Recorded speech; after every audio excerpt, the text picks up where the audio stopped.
الجديدة وبرنامجنا مصر بتتغير. مصر بتتغير في كل شيء مشاهدينا الكرام، بتتغير في كافة القطاعات وفي كافة الأماكن. كافة العاملين في جميع القطاعات الحكومية بيحظوا بالكثير من الدورات التدريبية والكثير من التأهيل والكثير من التدريب لكي نرتقي بالخدمة التي تقدم للمواطن المصري في كافة القطاعات الحكومية. تابعوا معنا مشاهدينا الكرام هذه الحلقة الجديدة وبرنامجنا مصر بتتغير.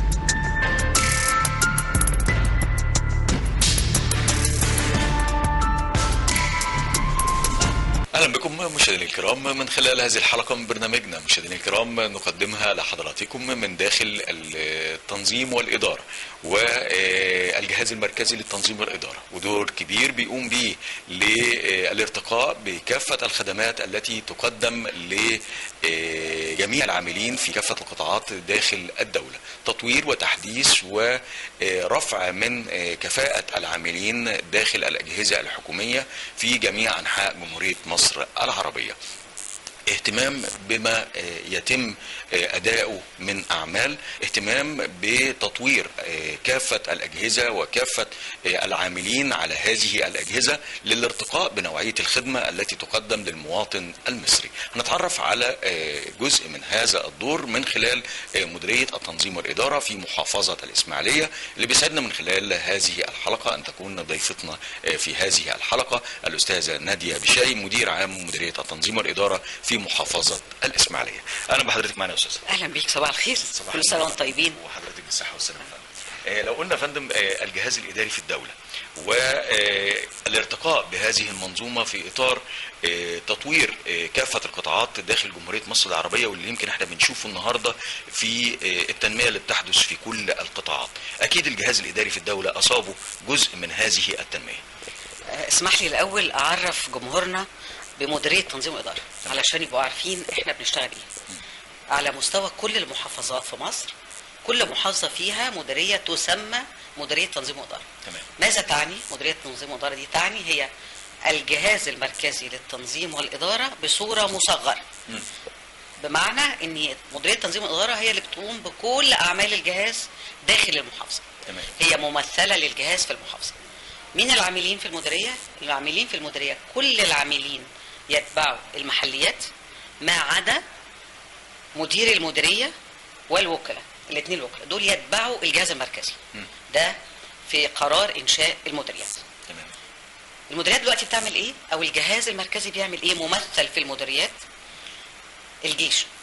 الجيش بيعمل ايه؟ الجيش بيعمل بنية تحتية للبلد دلوقتي، مش كده؟ تمام. الجهاز المركزي للتنظيم والإدارة ومديريات خدماته بما فيها مديرية تنظيم وإدارة بتعمل بنية تحتية للمورد البشري. جميل. يعني ايه؟ يعني احنا بقالنا سنين مش هنقول عددها، مش كده ولا ايه؟ تمام. مش هنقول العدد، احنا كل الناس داخله تتعين وخارجه تتعين، وحد داخل من باب والتاني داخل من باب تاني، وكل واحد ليه اسم في كشف ما. اكتشفنا بعد كده ان احنا عندنا الجهاز الاداري منبعث في حاجات كتير قوي احنا مش عارفين اولها من اخرها. تمام. فزي لما ابتدينا نطلع لقدام ان احنا نعمل بنية تحتية لكل خدمات الدولة، انا محتاجة اعمل بنية تحتية للمورد البشري اللي هيدير خدمات الدولة. تمام. اول حاجة بنعملها دلوقتي وبنعمل فيها مجهود غير طبيعي، كل فرد في الجهاز الاداري للدولة حصره حصرا دقيقا وكاملا، اللي هو الاعلام بيتكلم عنها دلوقتي، اللي هي قاعدة البيانات. بنجيبها بدقة عشان كده بتاخد وقت، وبنجيبها بدون مرتجع عشان كده فيها تدقيق، وبنجيبها على مستوى كل محافظة. اول ما ده يخلص يبقى انا عندي دولة عارفة عدد موظفيها ومواصفاتهم وصفاتهم عشان تقدر تعرف هي عايزه مين تاني في الخطه الاستراتيجيه. تمام. هي ايه المشكله في الجهاز الاداري للدوله؟ ان انا عندي وظائف انا في ناس مش جاهزه لها، وعندي وظائف اندثرت بس في ناس عليها. فهل الوظائف اللي اتشالت دي محتاجه ادخل عليها ناس تاني؟ بالطبع لا. يبقى انا محتاجه اقلص هذه الوظيفه. لا، انا عندي في الخطه الاستراتيجيه الجديده وظائف بتنشا لاول مره في الدوله في التنميه، عشان عندي استحداث لميكان الدوله بحالها. تمام. في وظائف مش موجوده عندي، مش في الهيكل، لكن ما فيش دوله ما فيهاش الوظائف دي. فانا بعمل ايه دلوقتي؟ بعمل حصر عشان اعرف بعد كده انا محتاجه كام تخصص. تمام. ومين اللي يخش ومين اللي اقول له لا شكرا مالكش مكان عندي. بس مالكش مكان عندي مش لان انا مش عايزه، لاني مش عايز احطه وما يشتغلش. لان دي الازمه بتاعت الجهاز الاداري للدوله. تمام. ان انا عندي ناس دخلت ملهاش شغل، وعندي شغل ملوش ناس. فانا بعمل دلوقتي عمليه ايه؟ تباديل وتوفيق. بحط الناس في الشغل اللي تفهم فيه. ده هياخد وقت، بياخد وقت، بس بياخد نتيجه على اللونج ران، بياخد نتيجه بعيده. انا داخله الجهاز الاداري للدوله، يبقى انا معايا تخصص الدوله عايزاه، يبقى هتعرف تتمني كويس وتراضيني، فانا اعرف اشتغل كويس، فيحصل الانتماء اللي الموظف مفتقده دلوقتي. ودي اول انا بسميها كارثه. تمام. انه الانتماء ده مش موجود، لان انا ما باخدش كتير ما بشتغلش وما بشتغلش كتير، او بيقولوا ان انا ما بشتغلش، او يقولوا ان انا المقوله اللي احنا بنسمعها في الشارع دايما على قد 27 فلوسهم. على قد فلوسهم. هو مين اللي عمل دي؟ اللي عمل دي مش الموظف. ويا ريت يعني تفسحوا الصدر الجزء ده. هو انا قلت ما اشتغلش انا كموظف صغير؟ انا رحت شغلي الصبح وقلت انا مش عايز اشتغل؟ لا، لكن انا اتحطيت في مكان غير مناسب، فانت بتعاقبني على حاجه انا ما عملتهاش، وفي نفس الوقت مش باخد كفايتي. مش لان انت مش بتحبني، لا، لاني ما عندكش تديني كفايه، وانت واصل لك رساله ان انا شغلي يا دوبك حته قليله، فده على قد شغلي زي ما انا بقول. فبعمل ايه؟ بخرج استرزق. تمام. اخلص شغلي في مواعيد اخلص شغلي عشان اكفي بيتي. بره. طب ما تيجي نمشي صح وما نخترعش العجل. ودايما اقولها في كل حوار، اي بلد عايزه تنجح وعايزه تتقدم ما تخترعش العجله في البدايه، لا، تنقل نجاح، وبالبلدي كده تغش نجاح. دي الحاله الوحيده اللي مسموح فيها بالغش. تمام. انك تغش خريطه نجاح. اشوف منظومه شغاله واجيبها اطبقها عندي. شوف دوله ناجحه في الجهاز الاداري للدوله واعمل كوبي وبيست منها.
انا بعمل بنيه تحتيه للمورد البشري، بحدد انا محتاجه تخصصات ايه، انا عندي تخصصات ايه التخصصات اللي هتتقفل، وايه التخصصات اللي هتفتح، وفين الجهه اللي فيها عماله زياده، وفين الجهه اللي فيها عماله عجز شديد. هعمل عمليه تدريب تحويل. ويمكن كل حضراتكم قريتوا من يومين 3 بالكتير الدكتوره هلا السعيد الرائعه كانت كاتبه مقاله بحالها في معظم الجرايد عن الموضوع ده، ان احنا قبل ما نعين في الحكومه هنعمل عمليه تدريب تحويل، هناخد من الجهات اللي عندها فائض ونودي الجهات اللي عندها عجز. حسن مستواه، اديله تدريبات، اهتم بالعمليه التدريبيه اللي هي سنين وهي ماشيه بدون خطه وبدون خريطه. وانا اتكلمت في الموضوع ده كتير. للاسف ده مش على مستوى مكان معين، ده على مستوى كل الاماكن، بسبب وجود ناس غير متخصصين في العمليه التدريبيه بيقودوا العمليه التدريبيه، فبيبقى اهدار للمال العام والخاص كمان. فالنتيجه ان الموظف ما بيستفدش بالتدريب. يبقى دي مش مشكله الموظف، مش خطا الموظف، ده خطا الاداره. تمام. يمكن كل ده يا دكتوره كان موجود وكنا بنلمسه كمواطنين في الجهاز الاداري في الدوله طوال السنوات الماضيه، وخاصه فيما قبل الثوره. ودولاب العمل الحكومي بطيء جدا، وحتى يعني ان الموظف يترقى او ان الموظف ياخد حقوقه اللي المفروض اللي الدوله بتكفلها له ما كانتش تبقى موجوده. ما فيش اساسا اي حاجه. طبعا. وبعدين حتى التطوير لما بيحصل للاسف كان جزء منه بيحصل تطوير على الورق. يعني هنقول مثلا حضرتك تروح الشهر العقاري تلاقي فيه يافطه مكتوب عليها الشهر العقاري النموذجي، واكيد حضرتك جربته. طبعا. طب بتشوف فيه ايه جوه؟ بتشوف فيه ايه جوه؟ هل بتشوف فيه نمذجه؟ لا طبعا. ده معناها ايه؟ ان اللي اشتغل على الموضوع ما كانش كفء، ما كانش انه كان مرتبط يا دكتوره، وللاسف ده الواقع اللي كان موجود طوال السنوات اللي فيما قبل الثوره، ان الحاجه بترتبط بالمسؤول. يعني المسؤول موجود في كرسي نهتم بالاختراع اللي هو عمله او بالفكر اللي هو عمله، المسؤول ده مشي خلاص المشروع اللي هو عمله ده بيهمل تمام، حتى لو كان حاجه اداريه داخل الدوله. وللاسف الشهر العقاري النموذجي اللي حضرتك بتتكلمي عليه احنا يمكن كان لينا حلقات داخله، واصابه منظومه التطوير، ويمكن ايضا من ضمن الحاجات اللي بتتعامل مع المواطن مباشره واصابها الحمد لله تطوير، والناس كانت راضيه جدا، ونزلنا سجلنا مع الناس في الشارع من خلال برنامجنا مصر بتتغير. الدور اللي عملته الدكتوره هاله السعيد يمكن في حي اول وفي حي تاني وفي حي تالت الاسماعيليه، والخدمات الالكترونيه اللي بتقدم للمواطن تمام، وان دي حاجه بقت مسستمه على سيستم، بحيث ان انا بقدم الورقه بتاعتي من مكتب الوزيره مثلا تقدر تعرف الورقه دي دخلت امتى وطلعت امتى. ده دلوقتي النهارده. عشان كده انا قلت ايه؟ الجهاز الاداري بيتغير زي نفس اللي بيعمله جهاز القوات المسلحه والجيش في البنيه الحجريه والحديديه، التخطيط والجهاز المركزي والساده المحافظين. وانا بالمناسبه طبعا بما اني دلوقتي منتميه للاسماعيليه، اهلا بحضرتك. فتعاملي مع سياده اللواء الوزير ياسين طاهر شخصيه بجد جميله قوي قوي، لانه في ميزه انا بحسها ان هو بيفكر بره الصندوق، ودي حاجه انا بفتقدها في القيادات. سياده اللواء ياسين وحتى واحنا قاعدين في الاجتماعات الاسبوعيه بتاعه المجلس التنفيذي بيحل مشاكل كتير قوي كده يعني، ويقول لنا من غير روتين خالص، ويقول لنا ابعدوا عن الروتين. ودي حاجه بجد بجد بجد لو كل مسؤول عمل دي البرنامج اسمه هيبقى واقع، مصر بتتغير. وانا نفسي مريت معاه باكتر من حاله، انه يقول لي طب روحي على طول ليه مستنيه الجواب، او هو يجي لك على طول ليه مستنيه الجواب، ودي فعلا. فدي منظومه رائعه، بس بشرط ان انا مهتمه قوي قوي قوي قوي. في جمله كده جميله دايما نقول الدول بتتقدم ببناء البشر طبعا، وليس بناء الحجر. لانه البشر يحافظ على الحجر، ولكن الحجر يقتل البشر. يعني ايه الكلام ده؟ مهم قوي ان احنا نعمل طرق ونعمل مباني ونعمل خدمات كتير قوي قوي، لكن ما بنيتش الانسان علميا وصحيا. هيعمل ايه؟ هيعمل المشهد اللي حضرتك بتشوفه وانا بشوفه وغيرنا بنشوفه، ان الولد هيطلع المترو يطلع حاجه من جيبه كتر يروح قاطع كرسي المترو، مش كده؟ ومطلع مصارين الكرسي، او يفتح الحنفيه ويسيب مثلا بالسيجاره ويحطها في الكرسي بالظبط كده. ليه؟ لان هو ما اتبناش، وبالتالي مش هيحافظ على ولا حجر. انا عايزه بقى العكس، وده نداء، لا ما بعد النداء هسميه استغاثه، انه المسؤولين يحطوا بلان لبناء البشر. وبرضه البلان ده مش اختراع عجله، البلان ده ننقله. هو ايه اللي بيبني البشر؟ حاجتين وما فيهمش تعديل ولا تغيير، العلم قال لنا كده، التعليم والصحه. بس هما الاثنين منظومه متكامله مع بعض. انا ببني فكرك وببني جسمك، بعد كده انت هتبني كل حاجه.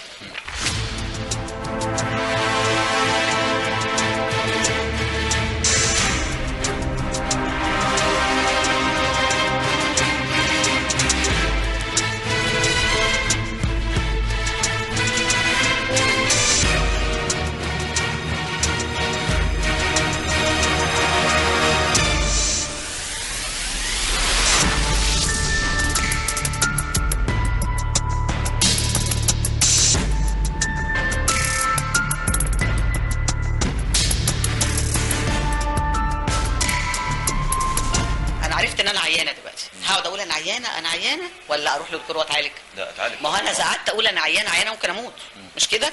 لازم لو انا طبيعيه هعمل ايه؟ هلجأ لمتخصص. تمام. فانا دلوقتي عرفت ان انا مريضه علميا ومريضه صحيا، يبقى اعمل ايه؟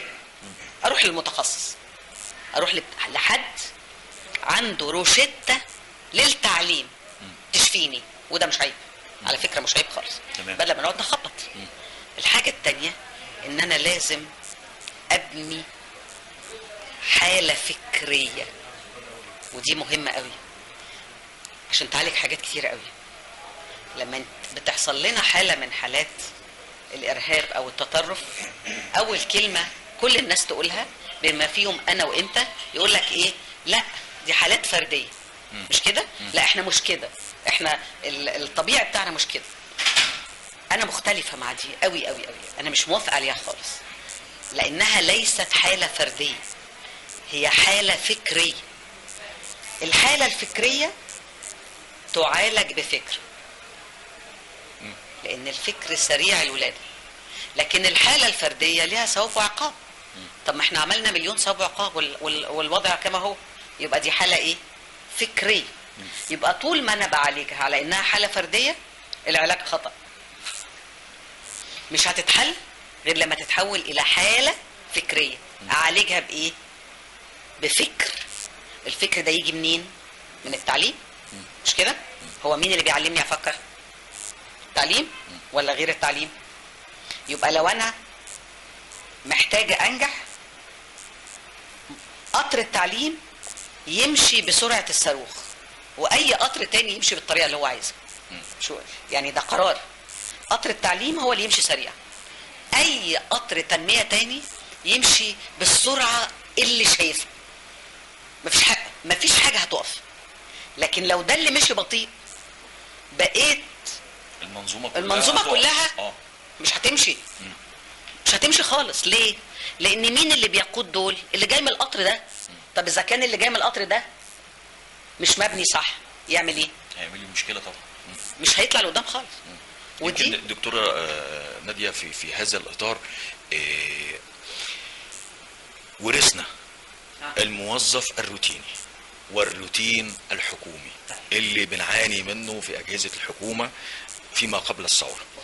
بدأنا نطور النهارده وبدأنا نشوف بعض المنظومات الإلكترونية بتضاف للخدمة، ويمكن بداية النهوض بالموظف الحكومي ان انا ارصد عدد الموظفين اللي موجودين عندي واشوف ده فين واشوف ده فين وده بيعمل ايه وده بيعمل ايه، وابدأ اوازن ما بين المؤهلات وما بين الوظيفة اللي بيأديها، بحيث ان انا ما الاقيش مثلا واحد حاصل على بكالوريوس طب تمام وماسك صيدلية، ما الاقيش واحد بكالوريوس تجارة وبيشتغل في الشؤون القانونيه، ما لاقيش اللي هي الحاجات اللي كانت بتحصل زمان، والارتباط بالقوى العامله، والقوى العامله هي اللي تشغلك، ومفيش تناسق ما بين المؤهل وما بين الوظيفه.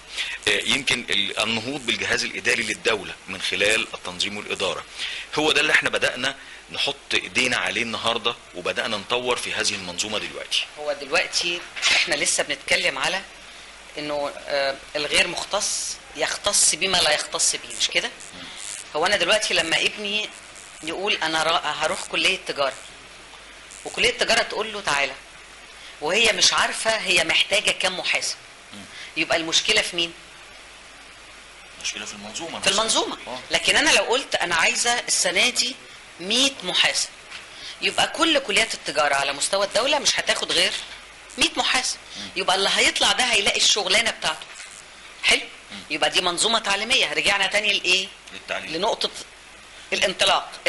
التعليم يشمل من الابتدائي، وانا بيبقى ليا نظره مختلفه ما قبل الابتدائي كمان، ودي اللي الناس بتسميها او اللي اجدادنا سموها التعليم في الصغر كان نقش على الحجر.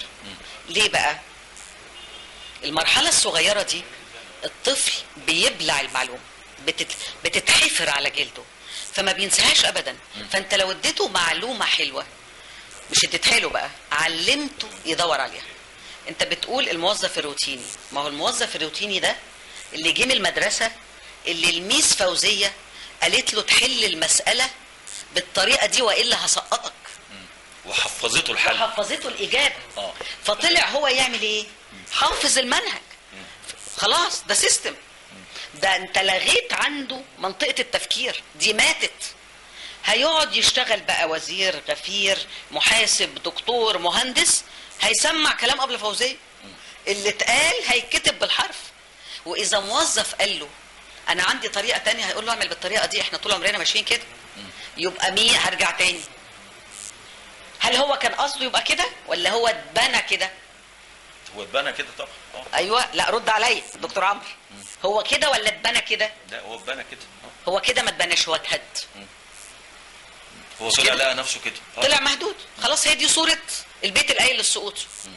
لكن لو انا وهو في ابتدائي وما قبل الابتدائي وفي بيت الاهل علموه يتخذ قرار ويتحمل نتيجة قرار ويشغل دماغه، ومرة يطلع صح ومرة يطلع غلط. ده ربنا قال لنا كده، بيثيب المخطئ، مش كده؟